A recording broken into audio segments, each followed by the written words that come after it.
اے میری قوم، مجھ میں کوئی گمراہی نہیں، لیکن میں تو رب العالمین کا رسول ہوں۔ میں تمہیں اپنے رب کے پیغامات پہنچاتا ہوں اور تمہاری خیر خواہی کرتا ہوں، اور میں اللہ تعالیٰ کی طرف سے وہ علم رکھتا ہوں جو تم نہیں رکھتے۔ الحمد للہ رب العالمین والصلاة والسلام علی سید المرسلین، اما بعد فاعوذ باللہ من الشیطان الرجیم، بسم اللہ الرحمن الرحیم۔ السلام علیکم ورحمۃ اللہ تعالی وبرکاتہ۔ میرے پیارے ناظرین، آج ہم بات کرنے والے ہیں حضرت نوح علیہ السلام کی قوم کی عملی حالت اور حضرت نوح علیہ السلام کی طرف سے قوم کو توحید خداوندی پر ایمان لانے، اس کی عبادت کرنے اور اپنی اطاعت کی دعوت دینے کا بیان ہے۔ ناظرین، حضرت نوح علیہ السلام کی دعوت کے جواب میں قوم کے طرز عمل اور حضرت نوح علیہ السلام کی قوم کے خلاف دعاؤں کا ذکر ہے۔ میرے پیارے ناظرین، حضرت ادریس علیہ السلام کے آسمانوں پر اٹھائے جانے کے بعد رفتہ رفتہ بت پرستی کی وبا عام ہو گئی، اور لوگوں نے دیگر بتوں کے ساتھ ساتھ ود، سوا، یغوث، یعوق اور نصر کے ناموں سے موسوم بتوں کی پوجا شروع کر دی۔ ناظرین، یہ پانچوں بت ان کے نزدیک دوسروں سے زیادہ عظمت والے تھے، اور اسی وجہ سے قرآن مجید فرقان حمید میں بھی ان کے انہی 5 بتوں کا ذکر کیا گیا ہے۔ ناظرین، بتوں کی پوجا کا پس منظر بیان کرتے ہوئے حضرت عبداللہ بن عباس رضی اللہ عنہما فرماتے ہیں، یعنی ود، سوا، یغوث، یعوق، نصر حضرت نوح علیہ السلام کی قوم کے نیک آدمیوں کے نام ہیں۔ ناظرین، جب وہ وفات پا گئے تو شیطان نے ان کے دلوں میں یہ بات ڈالی کہ جن جگہوں پر وہ اللہ والے بیٹھا کرتے تھے وہاں ان کے مجسمے بنا کر رکھ دو، اور ان بتوں کے نام بھی ان نیک لوگوں کے نام پر ہی رکھ دو۔ ناظرین، لوگوں نے عقیدت کے طور پر ایسا کر دیا، لیکن ان کی پوجا نہیں کرتے تھے۔ جب وہ لوگ دنیا سے چلے گئے اور علم بھی کم ہو گیا تو ان مجسموں کی پوجا ہونے لگی۔ اور حضرت محمد بن کعب قرظی رحمۃ اللہ علیہ فرماتے ہیں، ود اور سوا وغیرہ حضرت آدم علیہ السلام کے بیٹوں کے نام ہیں۔ یہ بہت عبادت گزار تھے۔ جب ان میں سے ایک شخص کا انتقال ہوا تو لوگ اس پر شدید غمزدہ ہوئے۔ یہ حال دیکھ کر شیطان انسانی شکل میں ان کے پاس آیا اور کہا، تم اپنے ساتھی پر غمگین ہو؟ لوگوں نے جواب دیا، ہاں۔ اس نے کہا، کیا میں تمہارے لیے اس جیسی تصویر بنا دوں جسے تم نماز پڑھتے وقت اپنے سامنے رکھ لینا، اور جب تم اسے دیکھو تو وہ ساتھی تمہیں یاد آ جائے اور تمہارے دل کو سکون نصیب ہو۔ ناظرین، لوگوں نے کہا، ہمیں یہ پسند نہیں کہ نماز پڑھتے وقت ہمارے سامنے کوئی ایسی چیز ہو۔ ناظرین، شیطان تو شیطان، وہ کہاں باز آنے والا؟ تو پھر شیطان نے کہا، تو پھر تم اسے مسجد کے آخری کونے میں رکھ دو۔ ناظرین، لوگوں نے کہا، ہاں یہ ٹھیک ہے، اور شیطان نے ان کے لیے تصویر بنا دی۔ اور جب 5 اشخاص کا انتقال ہو گیا تو شیطان نے سب کی تصویریں بنا کر مسجد کے کونے میں رکھ دی۔ میرے پیارے ناظرین، پھر ایک وقت آیا کہ لوگوں نے اللہ تعالیٰ کی عبادت چھوڑ کر ان تصویروں کی پوجا کرنا شروع کر دی۔ ناظرین، کفر و ضلالت کے اندھیروں میں گھرے ان لوگوں کی ہدایت و رہنمائی کے لیے اللہ تعالیٰ نے حضرت نوح علیہ السلام کو رسول بنا کر بھیجا۔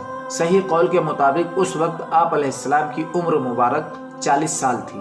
اللہ تعالیٰ نے حضرت نوح علیہ السلام کو یہ حکم دیا کہ وہ اپنی قوم کو عذاب الہی سے ڈرائیں، کہ اگر وہ لوگ ایمان نہ لائے تو ان پر دنیا میں بھی خوفناک عذاب آئے گا اور آخرت میں بھی وہ دردناک عذاب کا شکار ہوں گے۔ چنانچہ ارشاد باری تعالیٰ ہوتا ہے، بے شک ہم نے نوح کو اس کی قوم کی طرف بھیجا کہ وہ اس وقت سے پہلے اپنی قوم کو ڈرا کہ ان پر دردناک عذاب آئے۔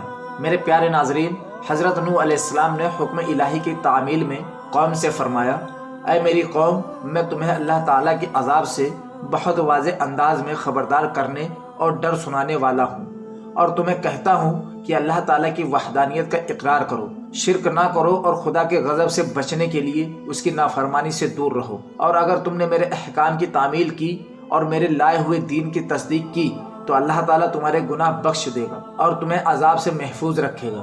میرے پیارے ناظرین، حضرت نوح علیہ السلام کی تبلیغ کے جواب میں قوم نے سرکشی کا مظاہرہ کیا اور آپ علیہ السلام کو جھوٹا قرار دیا، توحید کو ماننے اور شرک کو چھوڑنے سے انکار کر دیا، اور اس کے علاوہ آپ علیہ السلام کو دھمکی دی کہ اگر تم اپنے وعظ یعنی نصیحت اور دین کی دعوت سے باز نہ آئے تو ہم تمہیں پتھر مار مار کر قتل کر دیں گے۔ ناظرین، اس انکار و تکذیب اور دھمکیوں کے ساتھ ساتھ آپ علیہ السلام کی شان میں گستاخانہ جملے بھی کہنے لگے، جیسے یہ پاگل ہے۔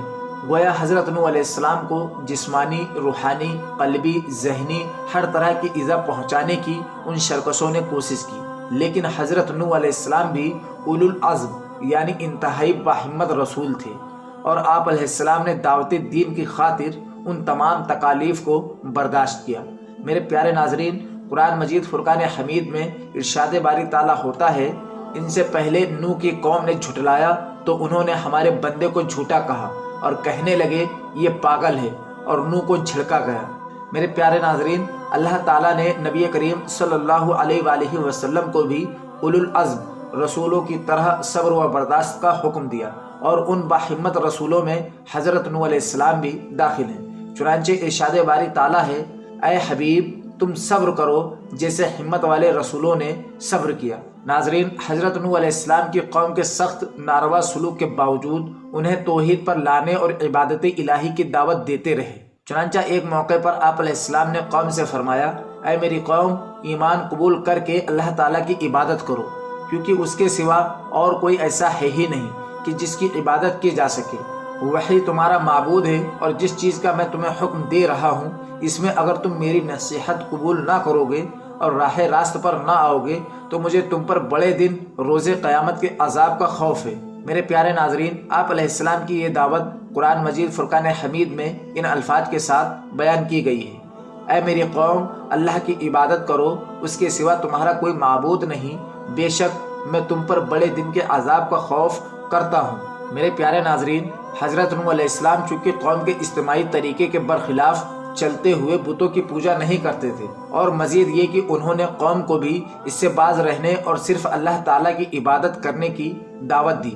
ناظرین، تو قوم کے سرداروں نے کہا، ہم قوم کی اجتماعی طرز عمل سے جدا راستہ اختیار کرنے کے سبب ضرور تمہیں کھلی گمراہی میں دیکھ رہے ہیں۔ ناظرین، سرداروں کا جہالت و سفاہت سے بھرپور جواب سن کر کمال خلق کا مظاہرہ کرتے ہوئے حضرت نوح علیہ السلام نے فرمایا، اے میری قوم، مجھ میں گمراہی کی کوئی بات نہیں، بلکہ میں تو اپنے رب عز و جل کی طرف سے تمہاری ہدایت کے لیے رسول بنا کر بھیجا گیا ہوں۔ اور سنو میری قوم، جب دنیاوی بادشاہ کسی ناتجربہ کار اور جاہل کو اپنا وزیر نہیں بناتا یا کوئی اہم عہدہ نہیں سونپتا تو اللہ تعالیٰ جو سب بادشاہوں کا بادشاہ ہے وہ کیسے کسی بے وقوف یا کم علم کو منصب نبوت سے سرفراز فرما سکتا ہے؟ اور میں تو اپنے رب عز و جل کے وہ پیغامات تم تک پہنچا رہا ہوں جو اس نے دے کر مجھے بھیجا ہے، اور تمہاری بھلائی چاہتا ہوں، اور میں اللہ تعالیٰ کی طرف سے وہ باتیں جانتا ہوں جو تمہیں معلوم نہیں، کہ اللہ تعالیٰ بڑی قدرت والا ہے، دشمنوں پر اس کی گرفت انتہائی سخت ہے،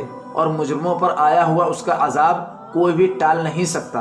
اور کیا تم مجھے جھٹلاتے ہو اور اس بات پر تعجب کرتے ہو کہ تمہارے پاس تمہارے رب کی طرف سے تمہیں میں سے ایک مرد کے ذریعے نصیحت آئی تاکہ وہ تمہیں کفر اور گناہ کے انجام سے ڈرائے اور تم تقوی و پرہیزگاری اختیار کرو اور اس کے سبب تم پر رحم کیا جائے؟ حضرت نوح علیہ السلام کا یہ جواب قرآن مجید فرقان حمید میں اس طرح ذکر کیا گیا ہے۔ ناظرین، یہاں دردناک سے دن قیامت کا دن یا طوفان آنے کا دن مراد ہے، اور دن کو مجازی طور پر دردناک اس لیے فرمایا گیا کہ دردناک عذاب اس دن نازل ہوگا۔ میرے پیارے ناظرین، باقی بیان آنے والی اگلی قسط میں جانیں گے۔